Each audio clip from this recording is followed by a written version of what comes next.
Feel हो रहा है? बहुत अच्छा फील हुआ है। तो आपने क्या क्या चीज़ें खाई हैं यहाँ पे? यहाँ पर बहुत कुछ खाया है, बहुत कुछ खाया है, पर हम खाने थोड़ी ना आते हैं, घर में भी खाते हैं सब।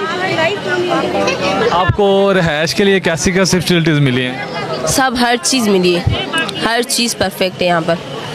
आपको कितने साल हो गए यहाँ पे आते हुए? 4 साल 4 साल से आप यहाँ लगातार लगातार। यहाँ पे? बहुत अच्छा फील है, बहुत मज़ा आ रहा है, अच्छा लगता है बहुत ज़्यादा। आप सऊदीया में रहती हैं जी जी, वहाँ रहती हैं जी। और आपको कितनी दफ़ा हो गई यहाँ पे आते हुए? मुझे 9-10 साल हो गए हैं। 9-10 साल हो गए। जी जी जी। खाने के लिए रिहाइश के लिए किसी किस्म की कोई प्रॉब्लम वगैरह तो नहीं आई? नहीं नहीं, ऐसा तो थोड़ा बहुत तो होता है, बहुत रश होती है, जाहिर बात है, मगर मिल जाता है, रह लेते हैं। सारा दिन गुरुद्वारे में होते हैं, सोने के लिए जगह मिल जाती है।